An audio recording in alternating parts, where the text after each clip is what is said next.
Welcome in, everybody. It's time for a new episode of Streetwise. I'm Devin O'Day, along with Kim Van Atta from the Tennessee Highway Safety Office, and we're going to be talking about Halloween. And it can be a wonderful time. It should be a wonderful time. But it's also one of the most dangerous times of the year for pedestrians and children. I read they're 47% more likely to be hit on Halloween than any other time. I think probably they're worried about their treats and they're looking down in their bags and what do I have and where can I go next? So they're running to the next house, and there are so many more of them out there. And then this year, actually, Halloween's not even on a weekend. So we're dealing with people coming home from work and probably not paying attention. So yes, I can see that. It's a Tuesday night this year.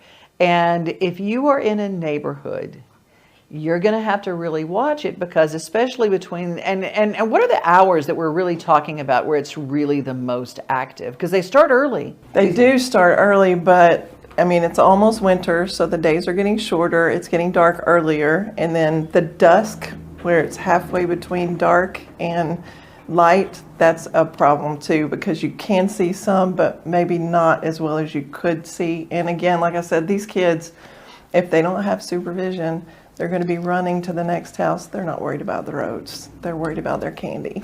You know, I always think about it. Now, when we were kids, of course, we went out without supervision and we just played, and everything it was a different world then. I can't even imagine kids not being supervised now for anything, but they are. Unfortunately, parents will let their children out to go, and because it's in a neighborhood or their neighborhood, they don't see a problem with it. But those cars and the speed that the cars drive right now really cause issues. Mm-hmm. It's not a normal night. And if you now this is also for people who don't have children, or maybe you're an empty nester, so you haven't thought about kids running around in a long time. You're coming home from work, it's a Tuesday night, you're tired, you've worked all day, you just want to get home, have some dinner, and be done with it. But you have to be slower than even what the speed limit is in a neighborhood on Halloween night. Right, and we need to be cognizant of that anyway, but these kids are out, they're excited, they're happy. Mm-hmm. Sometimes you can't control the energy, probably hopped up on a little sugar since it's Halloween, and they're running back and forth and back and forth. Their costumes may not fit properly, they may not be able to see out those, and they may be dark. If they're dark, you're not going to see them anyway, and these are children. We can't blame the children for being excited. That's what we're responsible for. It's exactly right. And I thought this was astounding. 11% more fatal crashes than on weekend Halloweens. When you have a Tuesday or a weekday Halloween, 11% more crashes. Why is that? I really do think it's because Halloween, weekends, they expect you to be out. So they're paying more attention. Mm-hmm. But if it's Halloween, like I said before, and you're talking work time and you're coming home from work, and everybody's like that. I just want to get home. I've been at work all day. I want to be home, and they don't want to pay attention. And that's a problem. You know, there's something that I think is, I got to tell you, if you hit anyone, you're going to be feeling it for the rest of your life. But the children, is it 3 times more likely to be hit than an adult on a Halloween at night. If you hit a child, that's going to change your life forever. I mean, it really will. I mean, you think about people who go through neighborhoods and children and those things that happen like that. That's something you don't get over. Not ever. And we talked about the kids. They're not tall enough where you can see over the hood of the car, so they may be. And again, if they're unsupervised, you're not going to see them or the person with them. But it's hard to see children. So we really need to pay attention to that. Most pedestrian fatalities on Halloween take place between 5 and 9 p.m. The riskiest hour, now take note of this, is between 6 and 7. It's dark enough to where kids feel like it's the spooky Halloween. They're running there between 6 and 7. That's your magic hour to be very, very cognizant that those kids are going to be out there. But when you have a bunch of cars that are parked on the street, there are not usually crosswalks in little neighborhoods. They just don't have those. Right.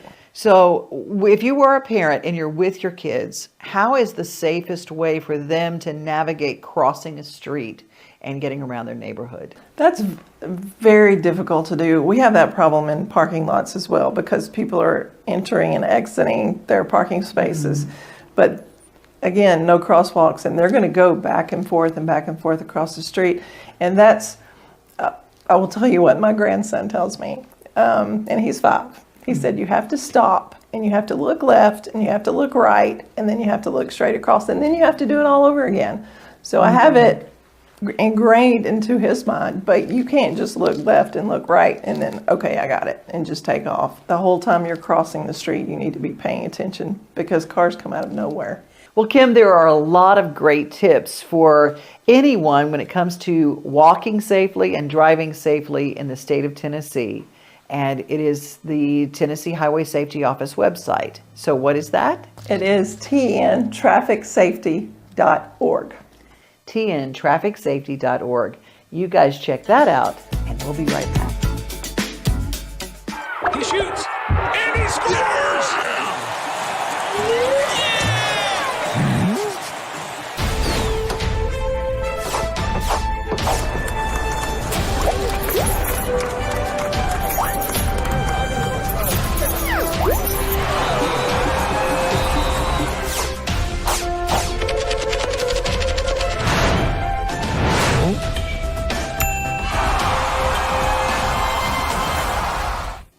Kim Van Atta is with me, and okay, there are a lot of jokes that can come up with driving and being inebriated on Halloween. We're calling, what was the one in your office that came up? It's not the official word, but it is on Halloween. It's booze it or lose it. It's funny when we laugh about it now because we're not doing that. Exactly. But it's a very serious matter. Let's talk a little bit about the fatalities with drunk driving on Halloween night. That's so horrific because there are kids out. Then you add alcohol on top of that, of the adults that are partying for Halloween. Young drivers ages 21 to 34 they account for the most fatalities with drunk driving on Halloween night. How do we get the word out to people who are in that age group to say, you think that we would get that by now, right? We've been trying, and it's, I mean, you talked about the age group, it's males. So the target demographic is males of that age. So we're getting the message out the best we can, every way we can, but it doesn't seem like they're paying attention. You had a really, really poignant commercial that really got me. It was last year around this time. And there was a gentleman, he says, I wasn't drunk, I was just a little buzzed. I wasn't drunk. Okay, let's talk about that phrase, a little buzzed. That they think, they being the people that are drinking, that 1 drink or even 2 drinks. Actually, it has been shown that when a police officer pulls over a person and asks if they've been drinking, the standard answer is, I've had 2 beers. It's always 2. But what you don't understand is it should be 0 beers. Any drink of alcohol is going to affect you. It affects different people different ways, but it's going to affect how you think, how you react. Your reaction time won't be what it should be. And it's just, we have so many options now. Designated driver, before you even go out, find someone who will drive and that won't drink. We have rideshare, we have taxis, we have so many options where you don't have to drink and drive. I mean, I'm not for prohibition. If you want to drink, that's fine. Just don't endanger your life, especially other people's lives. It really is as simple as that. And if you have there are a lot of friends that I have that have adult children that live at home now. That's just the case. It's our world right now. Right. During COVID, a lot of people made some living arrangement changes. So you've got these adult children. Don't be afraid to tell them, call me. Right. Call me. And if you're underage, if you're whatever, that one night of being buzz driving, inebriated, just impaired driving, that particular thing is, you can't erase that from your memory bank, ever. No, and that's the thing. We need to be comfortable with our parents and our children for them to not be scared to call me and say, okay, I've been drinking. Because at this point, I don't want to tell my parents. Well, if you don't tell your parents, you may not ever talk to your parents again.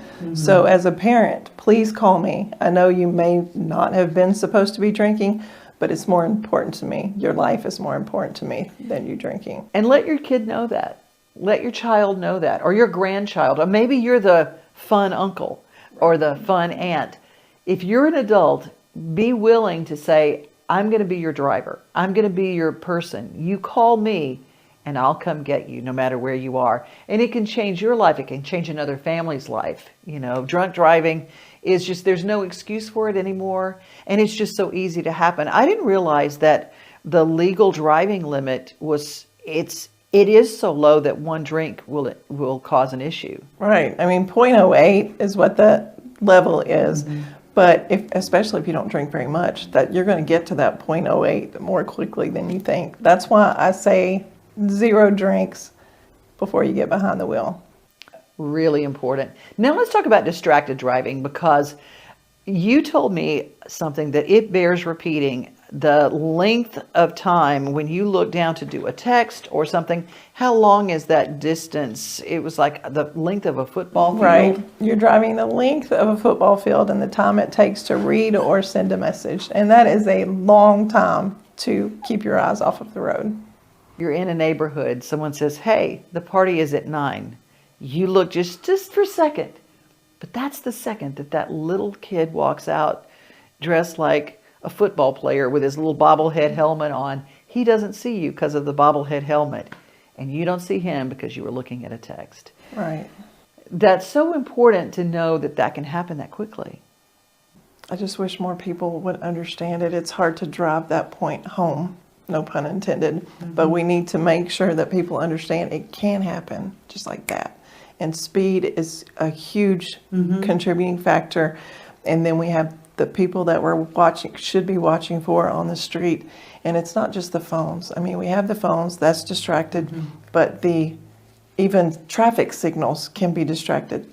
Billboards can be distractions. Anything can be distraction. Do you know what really got me too? And because I was talking to someone in Mount Juliet, it was a law enforcement officer who said, you know that eating is also a big distraction. And I think about the time during Halloween when it's between 5 and 9. Of course, that's when people will drive through. They're going to grab a bite before they go back out to go to a party or something. They've just gotten a little something. They reach down to get a French fry. Something simple. That's also a distraction that you don't see that in the statistics, but that's a distraction. Absolutely. The other thing, when you have children in the back seat. Ooh, that's an important distraction. Yeah. Because they are not still. And they're talking, and if they're like my grandchildren, arguing, and then so you're kind of reaching back behind you going, you need to stop doing that. Well, I'm reaching back behind me. I should be looking here. And then you take care of that business when you get home. Wow. Didn't even think about that. And then those people, I always say, grandma and grandpa are driving. You don't have children in your car that often. You might not be used to them being back there and acting like kids. You know, they spill a drink or something happens in the back seat and you reach behind and you're trying to drive and take care of business at the same time. You don't even have the tools it takes a parent because they're kind of used to that stuff happening, kind of let it go. You're trying to save the day and you can hurt someone. And then as we get older, our reflexes do get slower. So you need to pay attention. Another thing that's very, very hard, and I've gone through it recently, you get to a certain age, you shouldn't be driving anymore. In Tennessee, we have no laws that say you have to have a driver's test. Once you get a license at age 16, you keep it forever. I'm so glad that you brought that up because that is a conversation that you never want to have with an elderly parent. You never want to say, Mom, Dad, give me your keys. Whether it's early onset Alzheimer's, whether it's dementia, or whether it's just, I can't drive anymore. I don't have the mobility to turn and look and see. I don't have the ability to do that. It is a very, very difficult discussion to have. Very difficult. Well, we have got a lot of things that we need to talk to parents about because when you're dressing your kid for Halloween, they might have a favorite costume. But if this costume is all black, you want to be a ninja. Oh, that's really cool because that's easy. But ninjas are hard to see. That's the whole point of being a ninja. Yeah, that's true. You kind of, but they're not really ninjas. So how do we approach Halloween and Halloween costumes? If you're a parent. If they have to wear that ninja, that's fine. But put some kind of reflective tape, or you can have reflective clothing, I actually have some reflective things on my keychains so they can see that. But again, I will say that everybody I know has a cell phone, and everybody I know carries their cell phone. It's attached to their bodies. There's a flashlight on the cell phone. All you have to do is turn that flashlight on when you're walking, and everybody can see you with that flashlight. And carrying flashlights. Those are another thing. It's just carrying the ones. They've got wonderful, you can hang them on a wrist. Carrying a flashlight always works really, really well. And get any kind of reflective tape and put it up high where they see it. A lot of times I'll see it on their shoes because they've got reflective stuff on shoes, but that's not high enough. Sometimes you need something a little higher. If they've got something on their head, they've got a helmet or something like that, reflective tape, and it doesn't really mess up the costume, but it really will be good to make them as visual to a driver as possible. A lot of the things that we don't think about are the kids that aren't very mobile.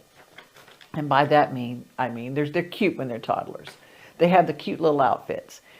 They get tired part of the way and then they decide they're going to run or whatever. They're hard to hold on to. Right.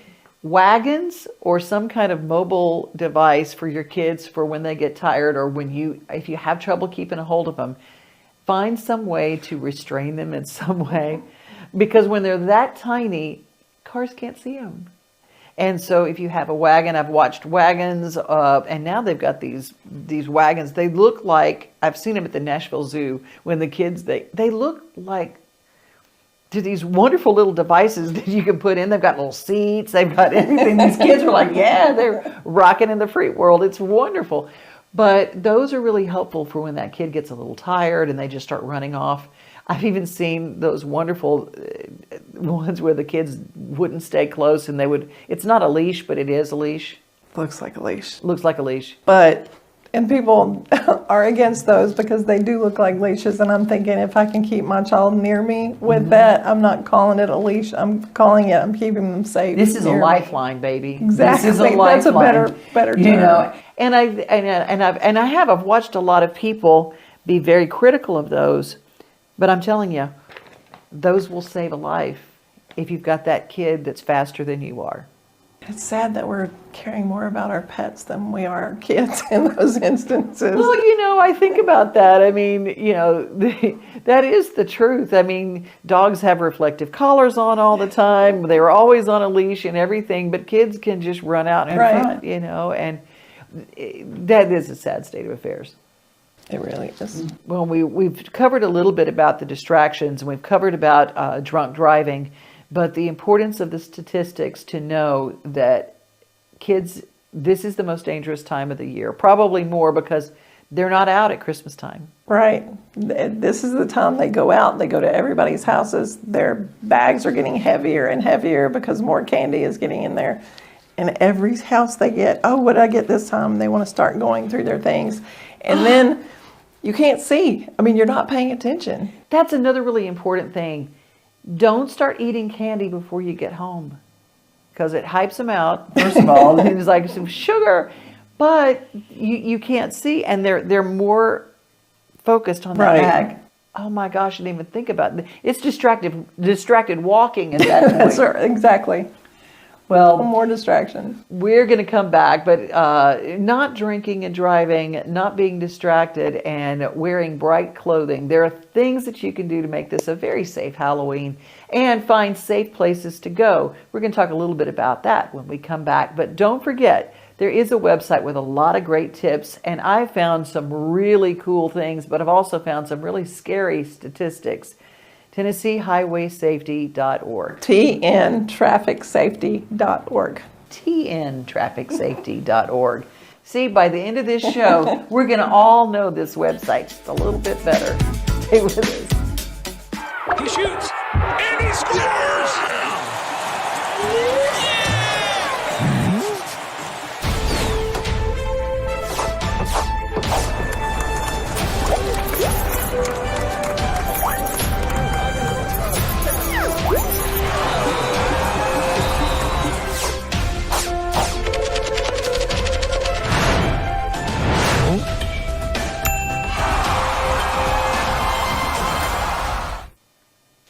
We're back. It's Halloween. I know we got our outfits on. We're ready to party.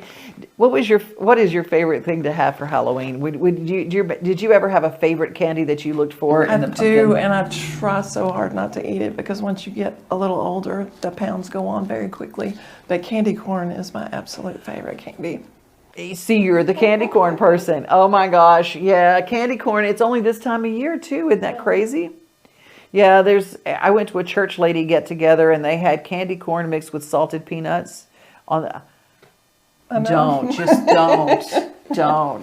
You know, Pure sugar. it was a Reese's cup for me. That was it. I always wanted the Reese's cup, and you always knew the houses that had the Reese's cups, But when your kids are out, we want them to have a really good time this Halloween, and there are some tips that you've put together to help pedestrians of all kinds. Now, your kids may not know how to cross the street.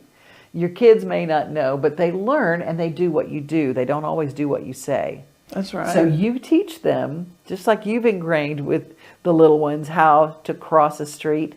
Look right, look left, look straight ahead, and pay attention at all times until you get across the street. That's right. That's what you have to do. But again, I have mine ingrained just because every single day they hear it from me.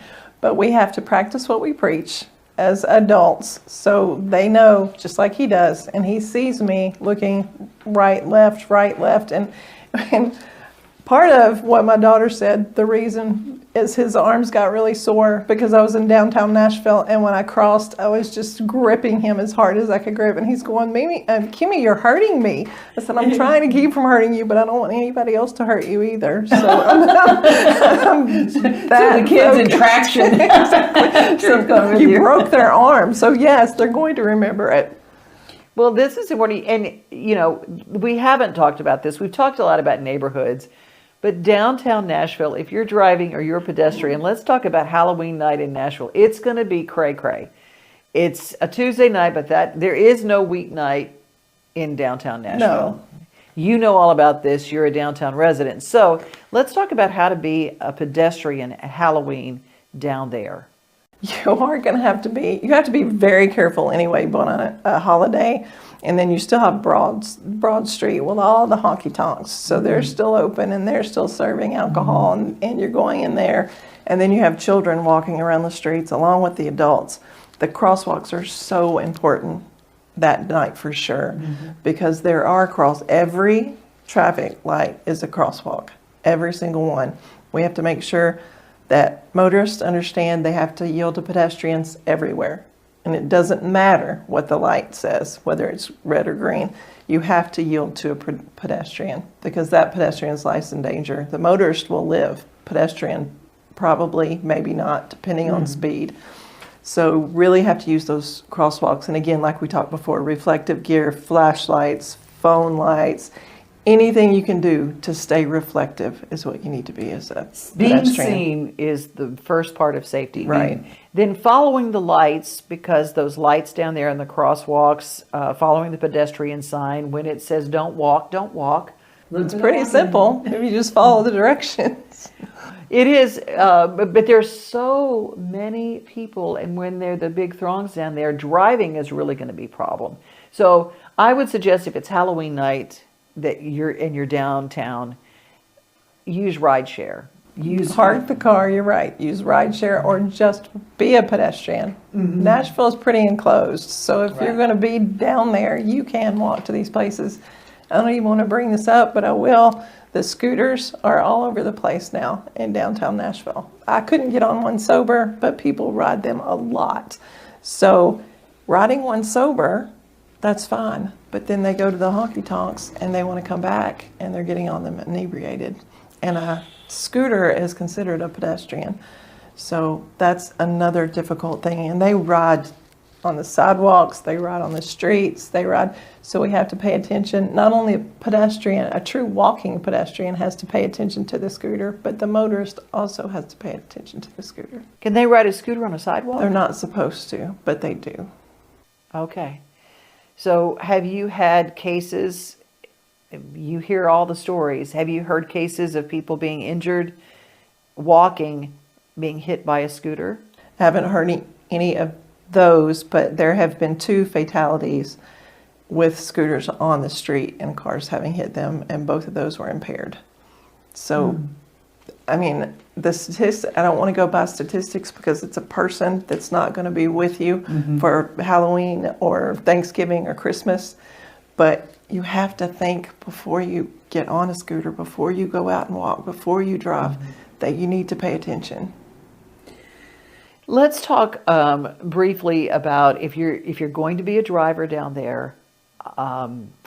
Are there going to be any road closures? Do you know if they're going to have anything closed down there? Is it going to all be just the free-for-all open around Broadway? It's usually a free-for-all. I think they are trying to close Broad in some situations, but the businesses down there like to keep Broad open. So it is difficult. It's difficult to get across Broad anyway, even if there weren't traffic, because they don't even have the straight crosswalks anymore. They're the X's where you can walk in any direction on the crosswalk. And there are so many people down there. Those are so confusing. I don't even know how to handle those down there. So where can people get a little bit more information about maybe how to avoid the really high traffic areas? If you're going to be walking and it is Halloween, it's during the middle of the week, we want to keep you safe. So are there any places that you can see where there's going to be the high traffic areas that they can avoid? Actually, our website, tntrafficsafety.org, has a link where you can go and see the data where like you said, the high traffic areas and the places you need to stay away from. We try to put everything in a nice, neat little package on that website so you can find out everything you need to know. But you need to use the website and you need to use the tips. They really are good tips, and it's really easy to find. You told me, and I thought this was, I couldn't believe it, the number of people that have been killed in or hurt in pedestrian crashes. It was unbelievable in the state of Tennessee. The amount of crashes in Tennessee, and this is a sad situation, we get funding from the federal government based upon the fatalities. We've never qualified for pedestrian funding because we didn't have enough fatals. We now qualify. So that is something you never want to qualify for funding because you have too many fatalities.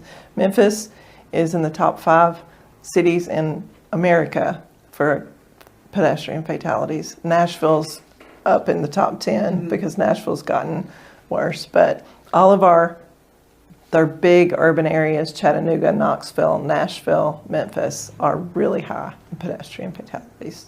And all it begins with is just paying attention. And whether it is Halloween, whether it's Christmas, whether it's a wedding party and you're just down there, we want to encourage you to pay attention and to get there safely and drive alive. That's right. Well, thank you for your time today, Kim. These are very important things. And I know that people are going to watch this show and they're going to think, hey, I'm going to tell my kid. I'm going to save my kid. I'm going to let them know that it's okay to call if it's late at night and they might have been drinking. Even if they weren't supposed to, they're going to call and they're going to get home safely. That's all we want is for everybody to get home safely. Thanks for all you do in the Tennessee Highway Safety Office, too. No, I appreciate that. Thank you. And thank you so much for giving us the opportunity to be a media platform and to come and share our message. That's what we hope, that it's going to make a difference for someone. And it will. And it will. And don't forget, buckle up. Well, you didn't say booze it and lose it. That's right. Buckle up, booze it and lose it. It's the Halloween show. Thanks for watching, everybody.